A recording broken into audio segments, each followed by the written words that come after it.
एक और सम पीवाईक्यू का क्वाड्रेटिक फॉर्म का स्टार्ट करेंगे और यहां पर स्टेप बाय स्टेप चीजें करेंगे। सबसे पहले क्या है, जो भी क्वाड्रेटिक फॉर्म दिया रहेगा उसको आपको क्वाड्रेटिक फॉर्म में लिखना पड़ेगा, जो भी इस इक्वेशन को दिया रहेगा। ठीक है, तो यहां पे दिया है, सबसे पहला स्टेप क्या है कि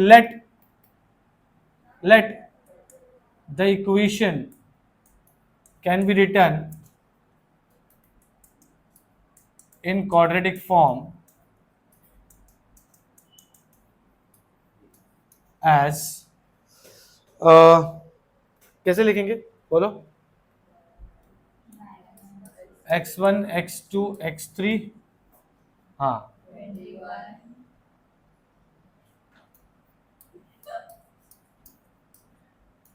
x3, ठीक है, क्या आ जाएगा यहाँ पर 21 11 2, ओके, एंड देन सबसे पहला x1 x2 -13 है, तो ये -15 x13 मतलब 6 डिवाइड बाय 2 करना है, 13 सब वाले को, इसको डायरेक्ट लिखना है, इसको डिवाइड बाय 2 करना है, ठीक है, -4 ये स्टेप नंबर 1 हो गया हमारा।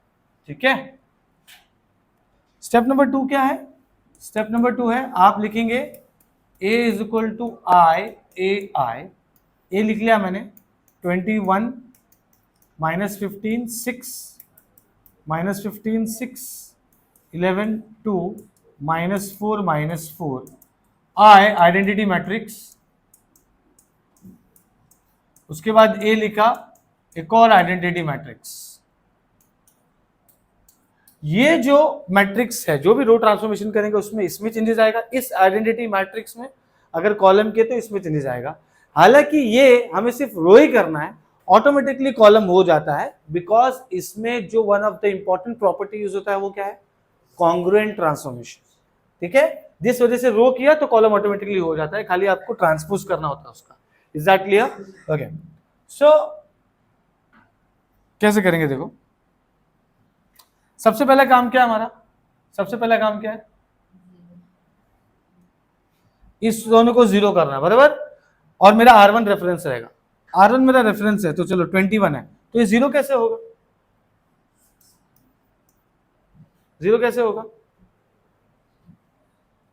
ये देखो ना, ये कितना है 15 है, तो R2 मैंने लिख दिया -15 प्लस, चलो R1 भी लिख दिया, -15 प्लस 21 कितना होता है 6 ना, तो यहां पे क्या होना चाहिए, बहुत एकदम कॉम्प्लिकेटेड है ना, तो ऐसे टाइम पे क्या करना है जरा समझो। ठीक है, मैंने क्या किया, R2 मेरा -15 है, ओके, अगर मैं इसको ऐसे ले लूं कि मैं इसको डिवाइड बाय 7 करूं, 7 के टेबल में जाता है 21, तो कितना हो जाएगा, ये 3 बचा ना, और यहां पे कितना है -15 है, यहां बच क्या गया 3, क्या मल्टीप्लाई करूंगा कि 15 हो जाएगा, समझ में आया कैसे करना है, देखो वापस से बता रहा हूं, ध्यान दो,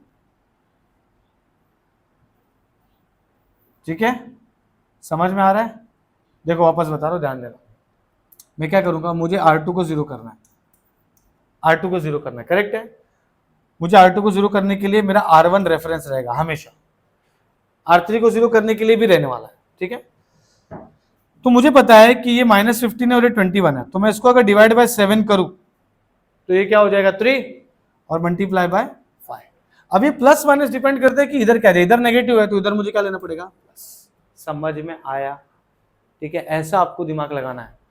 ठीक है, सेम चीज कॉल, एक और रो लगेगा ना यहां पर, ठीक है, एक और रो के लिए करेंगे, तो बताओ क्या करेंगे,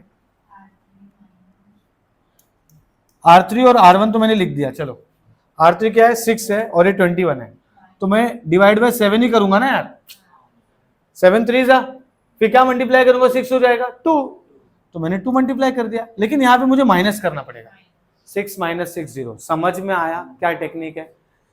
ऐसे टाइम पे ना आपको वो मिलेगा नहीं जो आप नॉर्मल तरीके से करते हो, तो ये टेक्निक यूज करना है। Is that clear? ओके, तो अब ये क्या हो जाएगा, सॉल्व करो, ठीक है, क्या हो जाएगा ये बोलो। सबसे पहला चीज सीधा है ना, मैं बताऊं सबसे बेस्ट तरीका इसका क्या है, कैलकुलेटर उठाने का, इक्वेशन बना के रखने का और उसकी जगह पे पुट करते जाने का वैल्यू। अभी मैं यहाँ पे क्या लिखूंगा, R2 ये तो सीधा 0 हो रहा है, चलो 21 रेफरेंस है, ठीक है, इन दोनों को मैं नहीं लिख रहा हूं। क्यों नहीं लिख रहा हूं? क्योंकि यहां जो चेंजेस आएगा वो यहां पे होने वाला है, करेक्ट है, ठीक है, समझा ना? जो यहां रो में होगा वो यहां पे कॉलम में होगा, इसलिए मैं वहां पे नहीं लिख रहा हूं, ठीक है। अब ये क्या हो जाएगा, देखो -15 एंड दिस विल बी 0। अब यहां पर ये चीज आप कैलकुलेटर में डाल के रखो। क्या डालोगे आप? R2 11 plus 5/7 into -15। कैलकुलेटर में डालो और मुझे बताओ। समझ में आ रहा है ना हम क्या कर रहे हैं?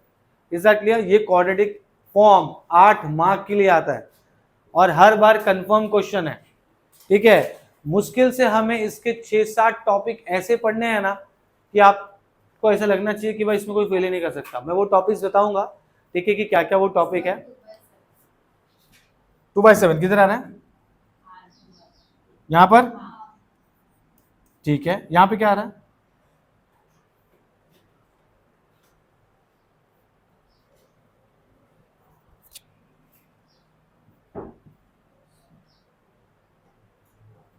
जल्दी, 2/7। यहाँ पे ये 0 हो गया। ये क्या आ रहा है? -4 -2/7 7 3 कितना आ रहा है ये? आई गेस 2/7 ही आ रहा है। फिर उसके बाद 2 -2/6 12 12/7 7 14। ये 2/7 ही आ रहा है क्या? एक बार चेक कर लो फटाफट,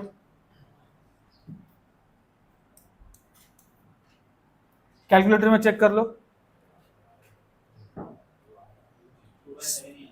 सब आ रहा है 2/7, करेक्ट है, ओके। चलो यहां देखेंगे, यहां पे ध्यान देंगे, कैलकुलेटर यूज करेंगे ना बेटा, आ जाएगा, ठीक है, ओके। क्यों लिया? अब लिया, निकाल दिया, ठीक है। कैसे करेंगे देख, पहले क्या लिखने का? R3 लिखने का, फिर R1 निकलेगा, क्योंकि R3 0 करना है, बराबर। अब मेरा R1 कितना है? 21। किसके टेबल में जाएगा? 7। तो बचा क्या? 3 बचा। इधर क्या है? 6 है, तो क्या मल्टीप्लाई आएगा कि वो 6 हो जाएगा? माइनस, तो 6 - 6 0, ठीक है। तो अब ये क्या हो गया? ये अभी रो लगा दो, फटाफट लगा दो रो, जल्दी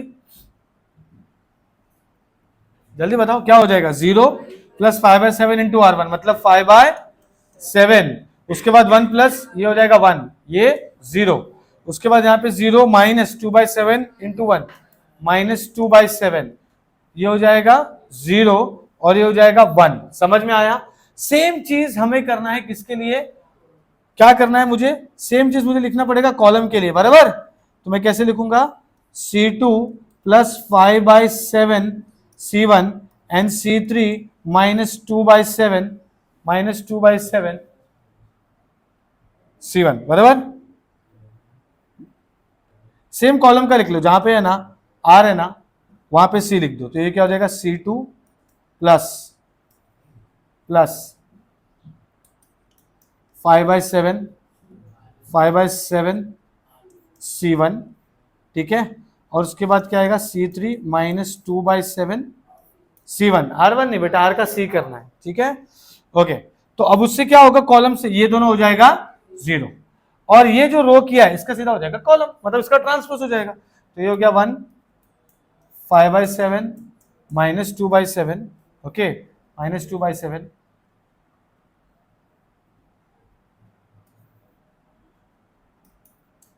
हाँ ठीक है, ये क्या हो जाएगा? 0 1 0, ये हो जाएगा 0 0 1, दैट्स इट। समझ में आया मैंने क्या किया है? Is that clear? ओके। तो अब यहां पे हम लोग का क्या टारगेट है? अब क्या टारगेट है हमारा?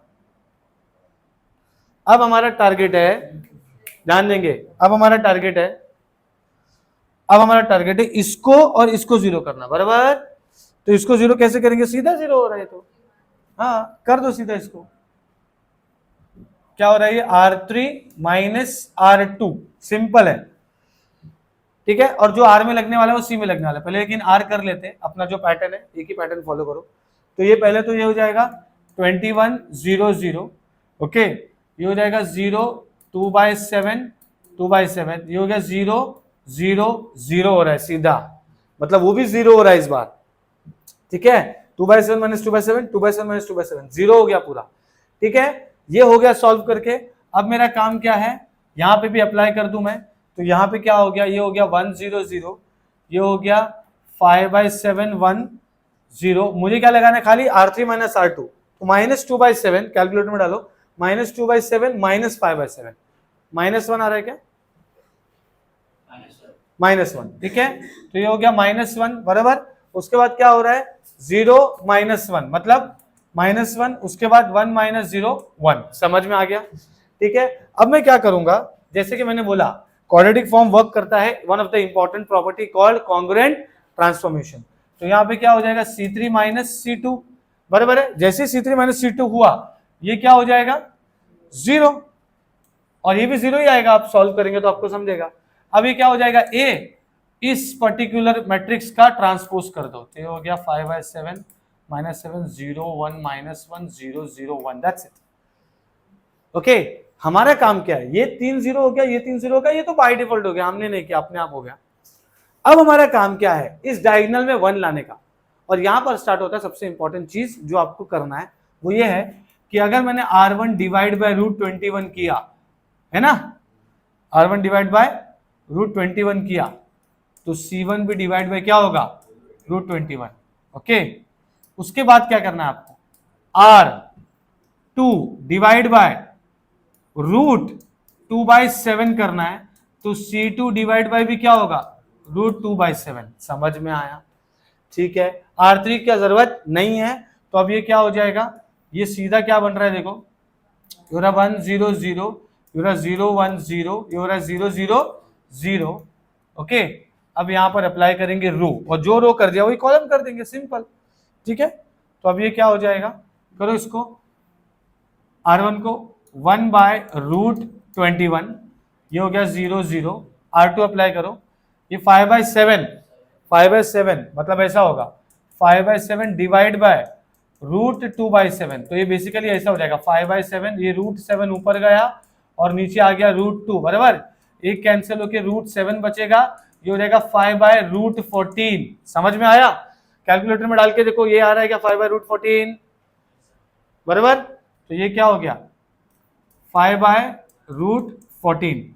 अब यहां पर हो जाएगा 1/√2/7, तो उल्टा √7/2 हो जाएगा। समझ में आया कि नहीं? उसके बाद क्या है? 0 है। बाकी इसमें कुछ नहीं करना, -1 -1 1। समझ में आया क्या? समझ में आया? अब ये क्या हो जाएगा? ये हो जाएगा A, और इसी का कर दो ट्रांसपोज, तो ये हो गया 1/√21, ये हो जाएगा 5/√14, ये हो जाएगा -1, हो जाएगा 0, √7/2, ये हो गया -1, है ना? इसको मैंने ऐसा लिख दिया, इसको अभी हो गया 0 0 1, दैट्स इट, डन, हमारा हो चुका है। अब हमें क्या करना है? अब हमारा क्या काम है? हाँ ठीक है, तो हम लिखेंगे x dash bx can be transformed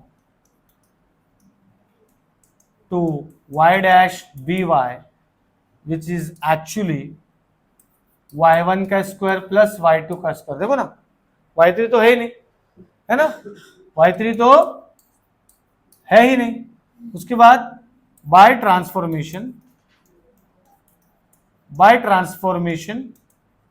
x is equal to P Y, तो आप इसको लिखेंगे कैसा? आप इसको लिखेंगे ऐसे, हाँ, मतलब ये हो जाएगा x1 is equal to 1/√21 y1 plus 5/√14 y2 minus y3। x2 क्या हो जाएगा? √7/2 y2 माइनस y3। x3 क्या हो जाएगा? सिर्फ y3। समझ में आया? ठीक है, और फिर लिखेंगे इसका हम लोग रैंक, तो रैंक क्या आ रहा है? 2। इंडेक्स क्या आ रहा है? रैंक तो पता है ना, number of value present in row, ये रैंक 1 हो गया, 2 गया, इसमें नहीं है कुछ भी। इंडेक्स क्या हो गया? 2, number of positive squares. Signature भी क्या हो गया? नंबर ऑफ पॉजिटिव स्क्वायर्स 1 और 2 minus number of negative square, एक भी नहीं है, तो क्या हो गया? वैल्यू क्लास क्या है इसका? पॉजिटिव सेमी डेफिनेट, क्योंकि एक भी नेगेटिव नहीं है और पूरा पॉजिटिव भी नहीं है, मतलब तीनों 1 नहीं है, तो हम लोग उसको बोलते हैं पॉजिटिव डेफिनेट बोलते हैं, अगर तीनों भी 1 होता, लेकिन एक 0 है इसलिए बोल रहे हैं हम लोग positive semi definite. I hope आपको ये समझ में आया। दिस इज इंपॉर्टेंट, पीवाईक्यू आया हुआ समय, तो ये आ सकता है। सबसे इंपॉर्टेंट चीज है यहाँ पर कि आपको स्टार्ट करने आना चाहिए। ये यहाँ पर ये बहुत बच्चे लोग को नहीं पता होता है, और ऐसे सम जब आते हैं तो ज्वाइन गेट ट्यूटोरियल्स। ठीक है, समझ में आया? ओके, तो देखो ऐसे बहुत सारे टॉपिक्स हैं, मैं आपको सीरियसली बोल रहा हूँ, ऐसे 5-6 टॉपिक्स है जो आप पढ़ोगे ना आप पास हो जाओगे। ठीक है, आपको हर टॉपिक का 5-5 सम करना है। ठीक है, जैसे अभी ये हो गया क्वाड्रेटिक फॉर्म, आता है कंफर्म कितने मार्क्स के लिए? 8 मार्क के लिए। उसके बाद दूसरा है आपको रेले रिड्स, 8 मार्क के लिए आता है। उसके बाद है आपको रेले रिड्स के अलावा ग्राम स्कीमेट, ये 6 मार्क के लिए आ रहा है, कभी कभी 8 मार्क के लिए। कॉची सीजवर्ड्स ये आ रहा है आपको 6 मार्क के लिए, 5 मार्क के लिए। उसके बाद है सिंगुलर वैल्यू डिकम्पोजिशन, वो आपको आ रहा है 8 मार्क के लिए। ये 5 चीज ही आपको देखो कितना दे रहा है, 40 to 48 मार्क्स दे रहा है। तो इतना भी किया ना पास हो जाओगे। ठीक है, क्रैश कोर्स स्टार्ट हो रहा है, ज्वाइन क्रैश कोर्स।